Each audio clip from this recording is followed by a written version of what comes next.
3 साल का बच्चा अगर इसमें गिर जाएगा तो वो दिखेगा ही नहीं। भारत सरकार देती है, स्टेट गवर्नमेंट देती है, इस तरह की अभी कोई लाभ नहीं मिल पा रहा इन बच्चों, गरीब बच्चों के लिए। ये बच्चे छोटे छोटे गिरते, ये बच्चा हमारा गिर गया था तो इसकी ये हाथ टूट गया नाले में जाके। वोट लेके चले आते मगर होते ही नहीं है।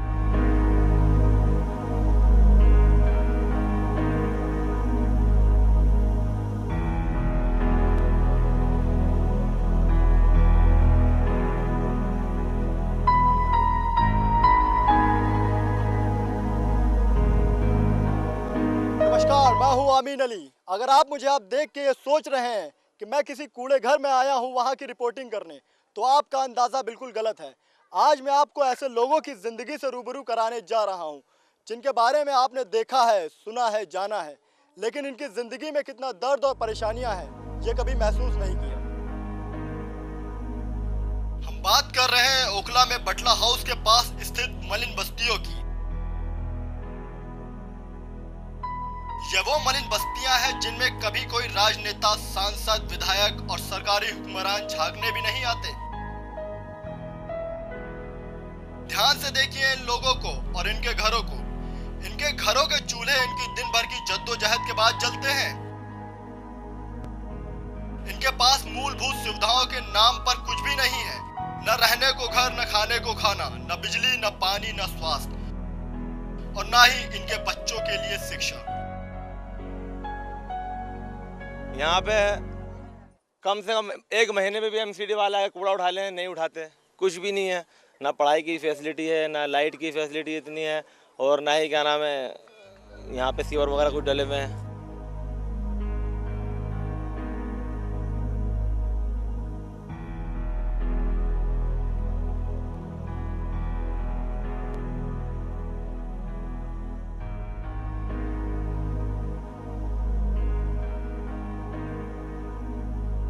जिंदगी की जद्दोजहद में ये दिन यूं ही बीत जाता है। ये सूरज आशाएं लेके आता है और निराशाएं लेके डूब जाता है। जहां एक और सरकार ने इन लोगों के लिए अपनी आंखें बंद कर ली हैं, वहीं दूसरी ओर ऐसी बहुत सी स्वयंसेवी संस्थाएं हैं जो इन लोगों की परेशानियों को दूर करने के बहुत से उपाय कर रही हैं। गवर्नमेंट की जो नज़रें नहीं पहुंच पाती है तो वहाँ उस बच्चों को झोपड़ी जोगड़ी में जो है बच्चों को टीचर प्रोवाइड करके उस तरह से हम बच्चों को पढ़ाते हैं। और जहाँ तक के गवर्नमेंट का जो सपोर्ट की बात है तो अभी तक कोई सपोर्ट नहीं मिल पा रहा है गवर्नमेंट की। हम लोग खुद आपस में ही कुछ सहयोग करके इन बच्चों को तालीम की तरफ जो है ले जाने की कोशिश कर रहे हैं। आजादी के बाद इन 6 दशकों में सरकार ने 1971 से लेकर 2012 तक 22 गरीबी उन्मूलन योजनाएं लागू की हैं। लेकिन इन योजनाओं का असर जब राजधानी दिल्ली में ऐसा है तो आप सोच सकते हैं कि बाकी शहरों में क्या हालात होंगे।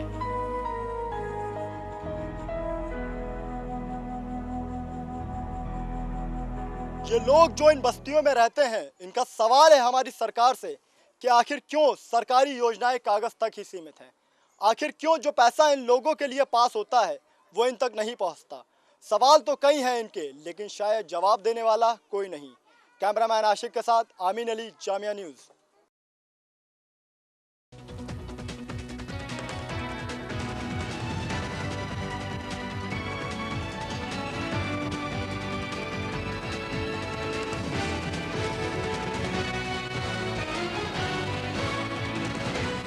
नमस्कार, जामिया न्यूज़ के प्राइम टाइम बुलेटिन में आपका स्वागत है। मैं हूं आमीन अली। सबसे पहले नजर डालते हैं अब तक की खास खबरों पर। राजनाथ की नई टीम घोषित, मोदी समेत टीम में कई नए चेहरे। सुप्रीम कोर्ट में पेटेंट की लड़ाई हारी स्विस कंपनी, कैंसर की 1.25 लाख की दवा अब 8,000 में। अशोक चौधरी बिहार प्रदेश कांग्रेस के नए अध्यक्ष। पूर्व अध्यक्ष महबूब अली कैसर ने विधानसभा चुनाव में पार्टी की करारी हार के बाद दे दिया था पद से इस्तीफा। वानखेड़े स्टेडियम में शाहरुख खान के जाने पर लगा प्रतिबंध अब भी जारी। आईपीएल के पिछले संस्करण के दौरान सुरक्षाकर्मी से भिड़ंत के बाद उठाया गया था कड़ा कदम। अब समाचार विस्तार से। भाजपा अध्यक्ष राजनाथ सिंह ने रविवार को अपनी नई टीम का ऐलान कर दिया। अगले लोकसभा चुनाव में नरेंद्र मोदी को पार्टी की तरफ से प्रधानमंत्री पद का उम्मीदवार घोषित किए जाने के संकेत उन्हें पार्टी के सबसे अहम संसदीय बोर्ड में शामिल किए जाने से साफ हो गए हैं। मोदी भाजपा शासित किसी राज्य के एकमात्र मौजूदा मुख्यमंत्री हैं जिन्हें पार्टी अध्यक्ष राजनाथ सिंह ने संसदीय बोर्ड में जगह दी है। मोदी को पार्टी की केंद्रीय चुनाव समिति में भी शामिल किया गया है। आपको याद दिला दें कि राजनाथ सिंह ने अपने अध्यक्षीय कार्यकाल में मोदी को संसदीय बोर्ड से हटा दिया था, लेकिन बदले हालात के बीच उन्हें गुजरात विधानसभा चुनाव में जीत की हैट्रिक बनाने वाले मोदी को वापस लाना पड़ा। स्विट्जरलैंड की कंपनी नोवार्टिस कैंसर की दवा ग्लीवेक को भारत में पेटेंट कराने की लड़ाई हार गई है। सुप्रीम कोर्ट के इस फैसले से देश के करीब 28 लाख कैंसर मरीजों को बड़ी राहत मिली है।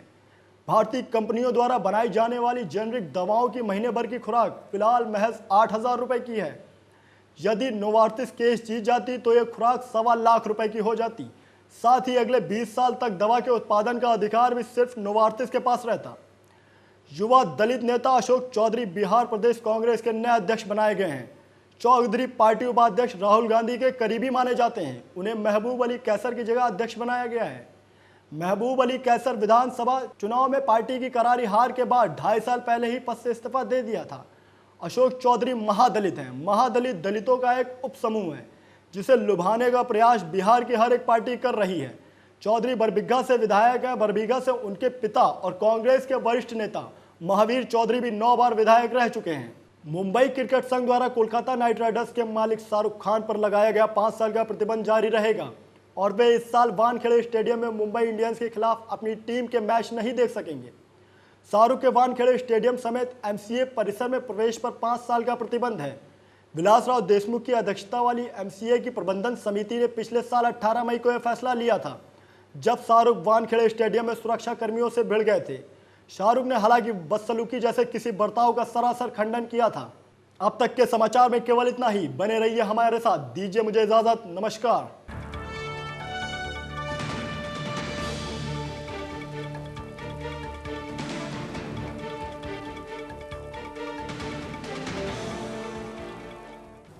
नमस्कार, मैं हूं आमीन अली और आपका स्वागत है हमारे कार्यक्रम चर्चा में। आज हमारे साथ हैं फ़हीम हाशमी साहब, जिनके साथ हम चर्चा करेंगे उत्तर प्रदेश की आपराधिक स्थिति और उत्तर प्रदेश में तेजी से बढ़ रहे आपराधिक मामलों के बारे में। फ़हीम जी, आपका बहुत बहुत स्वागत है हमारे कार्यक्रम में। जी बहुत बहुत शुक्रिया आमीन जी। उत्तर प्रदेश में अपराध कम है, इसीलिए उत्तर प्रदेश में दम है, कुछ ऐसा ही विज्ञापन कराया था पूर्व मुख्यमंत्री मुलायम सिंह यादव ने। लेकिन अब ऐसा लगता है कि अखिलेश सरकार में ये कथन उल्टा सा पड़ गया है, क्योंकि ना तो अब यहाँ दम दिखाई देता है और ना ही अपराध यहाँ कम दिखाई देता है।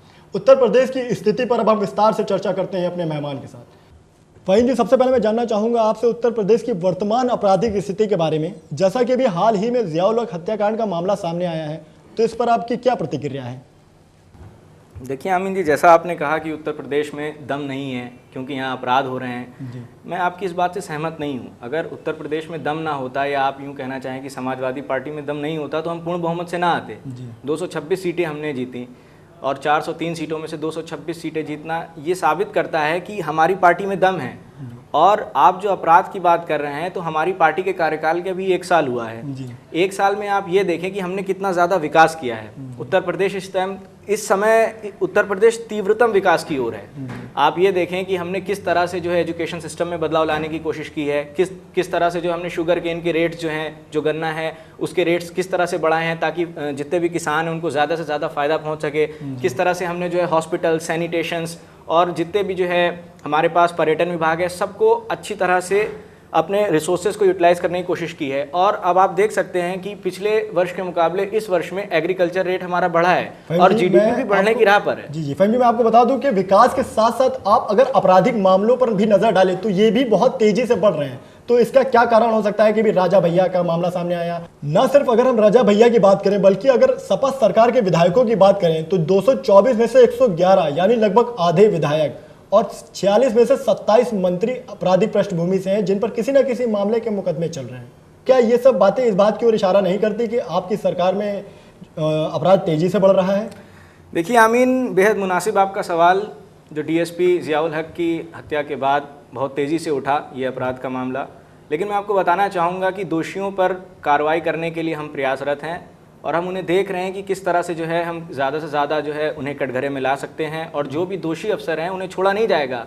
आप ये ना समझे कि समाजवादी पार्टी उन्हें शय दिए हुई है ताकि वो खुल्लम खुल्ला अपराध करे। हम खुद पूर्ण रूप से इसके खिलाफ हैं। इसके लिए हमने एक टीम का गठन किया है जो कि इस मामले की जाँच करेगी डीएसपी हत्याकांड की। और उसके बाद जो है अब हम जो है जितने भी वैन्स हैं उन्हें जो है ऑटोमेटिक कर रहे हैं ताकि हमें एक ज्योग्राफिकल उनकी पोजीशन का पता चल सके। और उसके बाद हम ज़्यादा से ज़्यादा जो है चौकियां बनाने की कोशिश कर रहे हैं उत्तर प्रदेश में एक सिटी लेवल को लेकर के। तो हमारे प्रयास जारी हैं अपराध रोकने के लिए, लेकिन अब ये कह सकते हैं एक बेहद अफसोसनाक बात है कि ये अपराध हो रहे हैं, लेकिन आप ऐसा नहीं कह सकते कि हम उसके लिए कुछ कर नहीं रहे। फहीम जी, आप प्रशासन की बात कर रहे हैं, हम आपसे जानना चाहेंगे कि आपको क्या लगता है प्रशासन कहाँ पर कमजोर हो रहा है, प्रशासन में कहाँ पर लचीलापन है कि ऐसी आपराधिक घटनाएं रुकने का नाम नहीं ले रही हैं?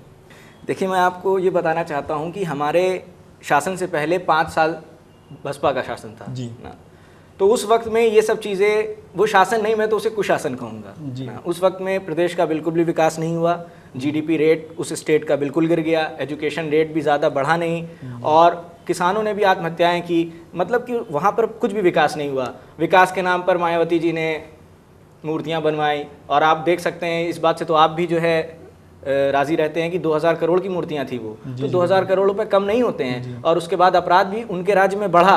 तो अब हमारी पार्टी क्या है, 1 साल हुआ है और हम तेज़ी से पिछले मामलों से सबक सीखते हुए अपने जो हमारा कार्यकाल है उसमें अच्छा से अच्छा करने की कोशिश कर। फहीम जी, आप बसपा की बात कर रहे हैं, अगर हम आंकड़ों पर नजर डालें तो हमें पता चलता है कि 2011 में मायावती के मुख्यमंत्री रहते 326 बलात्कार के मामले सामने आए। वहीं 2012 में अखिलेश सरकार के सत्ता में आने के बाद अब तक 1026 यानी कि लगभग 3 गुने अपराध के बलात्कार के मामले सामने आए हैं।